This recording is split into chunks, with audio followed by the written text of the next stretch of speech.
Alice, 36. Matthew Matheson, 42. Ronald Philippe, 64. Susan Kinan, 57. These are the 4 bicycle riders who we know of that were killed in the Delaware Valley by motorists since we rode in last year's Ride of Silence. Good evening. My name is Ray Scheinfeld, and along with my co-organizer, John Simorowski, we are glad that so many of you have chosen to ride with us tonight on Philadelphia's 13th annual Ride of Silence. The Ride of Silence has 3 goals. First, we wish to honor the memory of cyclists killed by motor vehicles. 600 to 700 bicyclists are killed yearly nationwide. In the Delaware Valley, 4 that we know of have died since the last Ride of Silence. Second, we wish to honor bicycle riders who have been injured by drivers, some seriously, some less physically disabling, but all mentally debilitating at the hand of careless and inattentive drivers each year.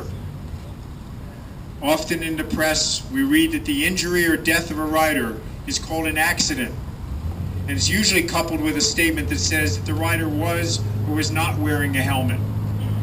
But it is rarely an accident. 80% of bicycle deaths or injuries by motorists are due to distracted drivers on cell phones, textings, or with passengers distracting them.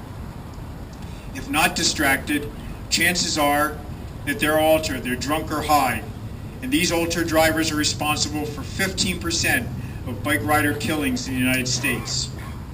This devastating death and injury toll is a preventable national tragedy, and we must stop it. Therefore, the third goal of tonight's Ride of Silence is to educate car drivers that they must be aware of us. We have a place on the road with them, and they must drive safely and sober. And we as riders have a responsibility to always ride safely and courteously to all street users. We hope that the image of hundreds of riders tonight pedaling at a slow pace through the streets of Philadelphia conveys our message to all motorists in the region. The Ride of Silence occurs tonight in over 350 American cities, towns, and communities, in 20 countries around the world, and in all 7 continents. They actually are riding in Antarctica, starting right about now, on trainers at the Palmer Station. Bicycles as transportation are an important and integral part of the transportation system. As people use bicycles for their transportation needs, we hope that each trip is completed safely. For this, we ride tonight.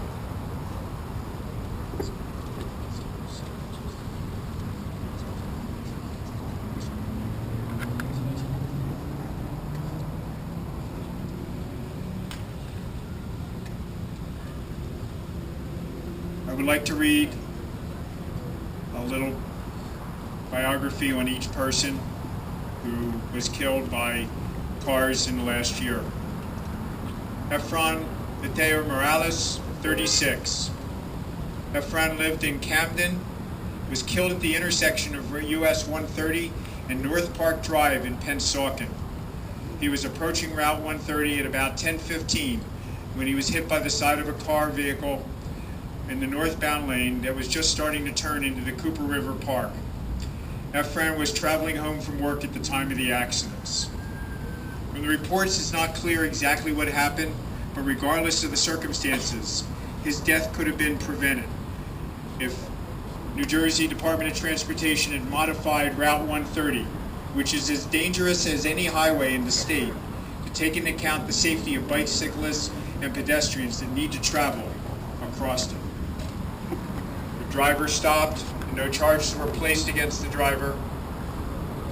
Our deepest sympathies go out to the family of Efrain Mateo Morales, who was the first bike death in our region since our last Ride of Silence. Matthew Madison, 42, killed on September 2nd, 2016.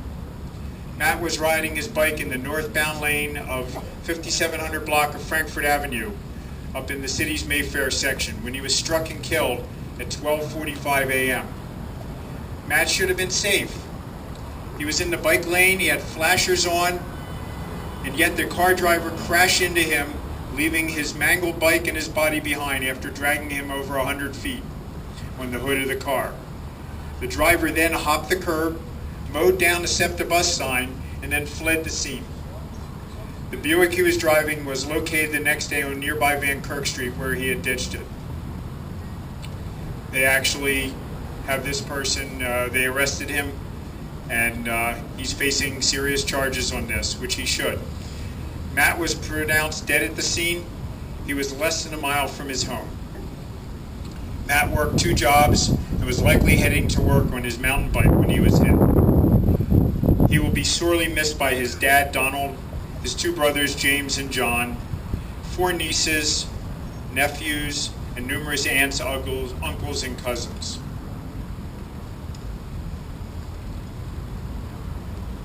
Ronald Paul Philippe was killed on Veterans Day, 11/11/16.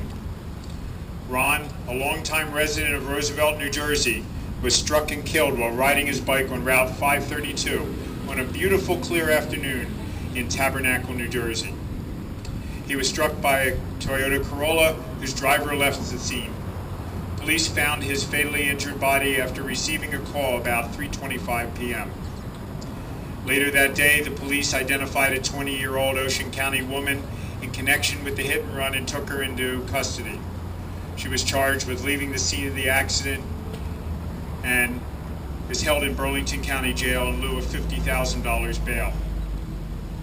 Ron was born in Neptune, earned a professional paralegal certification from Mercer County Community College. He started out as a sound man for rock and roll bands that played many venues along the Jersey Shore. Later, he was a radio disc jockey and a program director for local radio stations. For the last 14 years, he was a court clerk for the New Jersey courts.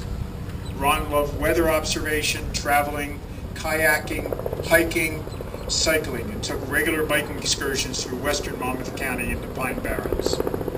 He is remembered most for being an incredibly kind and thoughtful son, husband, brother, uncle, and friend. He's survived by his wife, Robin, his brother, Victor, and his brother, Alan, his sister, Carol, many nieces and nephews, and Pixel the cat. Susan Lynn Keenan, 57, was hit actually on February 15th and died on February 20th, 2017. She and her husband were struck by a car while cycling on Delsey Drive in Franklin Township around 2 p.m. Her husband was also injured in the crash, but recovered. Susan did not. The driver stopped at the scene and was charged with 2 counts of assault by auto and possession of controlled dangerous substance. Born and raised in Millville, Susan received her bachelor's degree of science in nursing and worked as an RN for over 35 years at the emergency rooms of several hospitals, including Cooper, Kennedy, Salem, and Elmer. And she most recently had worked as a hospice nurse at Bayada. The couple's love of bicycling riding dovetailed with their love of helping each other and other people, and they took long bike journeys to raise funds for ministry events. They took part in several rides lasting hundreds of miles with Ends of the Earth Cycling, a group that raises money and awareness for youth ministry around the world. I was struck by the photo on their Facebook page. It shows her with her husband, stopped along the side of the roadway in their biking gear. The caption underneath it says, "I love us." Susan passed away enjoying her favorite pastime, road cycling, with her husband. She was full of energy and never stopped enjoying life. She is sadly missed by her husband, John, an adult daughter, April, granddaughter, Harper, mother, Margaret, and 7 siblings. I just have been given a funeral piece about a young man who died. I don't know the exact time here, but He died in a bike accident, and his prayer service was April 17, 2017.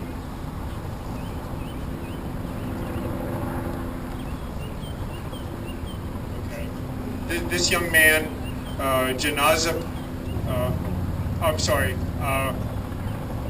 Rafi Ahmed Grant Mahdi, was killed in Georgia by a bicyclist on Friday just past in Union City.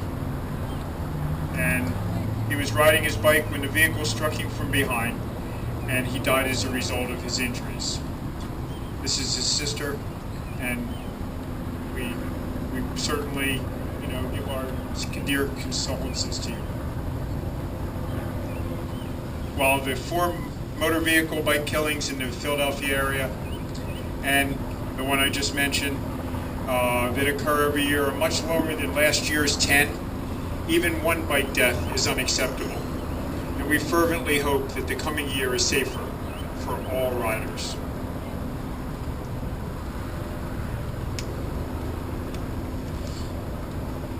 Good evening, and thank you for attending the Ride of Silence, the most depressing ride of the year. As we prepared for this year's event, we were feeling fortunate that we only had to honor 4 people that were killed this year. But then we remembered that 4, of course, is too many. They were fathers or mothers, wives or husbands, brothers or sisters, daughters or sons, uncles or aunts, and friends.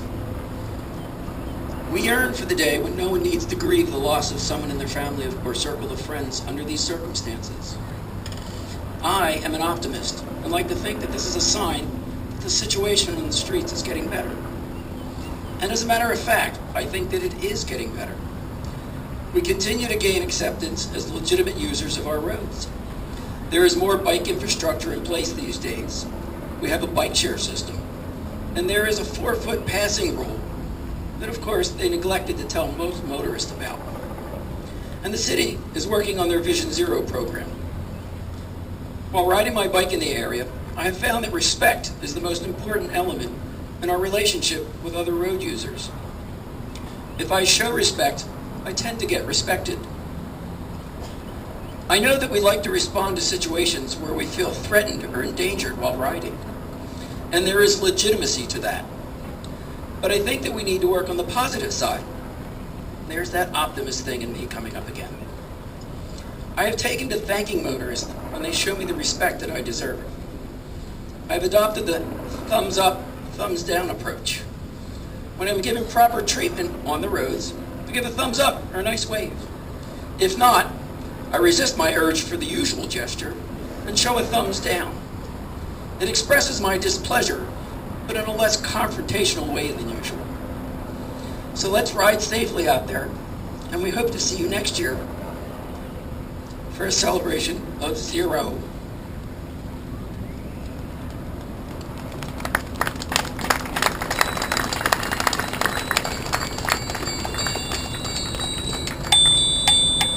What we're going to do now is have a remembrance reading. We've always had problems lighting the candles, so now we have LED lights, and they're lit. And after the remembrance reading, we'll have 30 seconds of silence.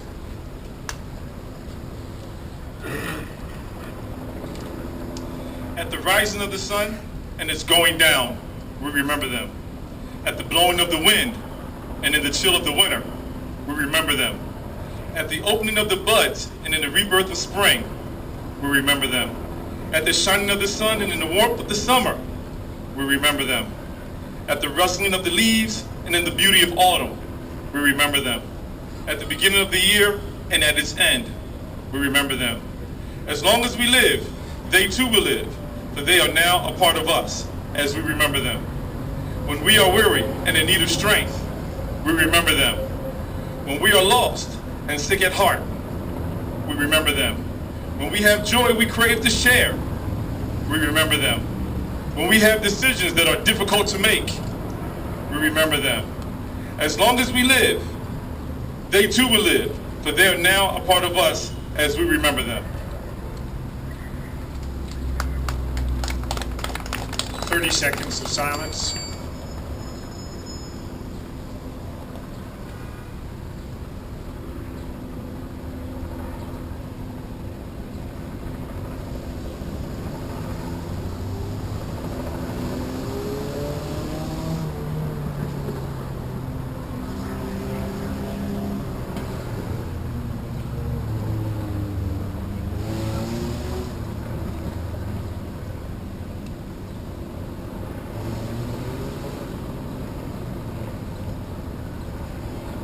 Thank you. I'd like to make some acknowledgments and give you ride instructions. We'd like to thank the following people for their help in organizing the 13th annual Philadelphia Ride of Silence.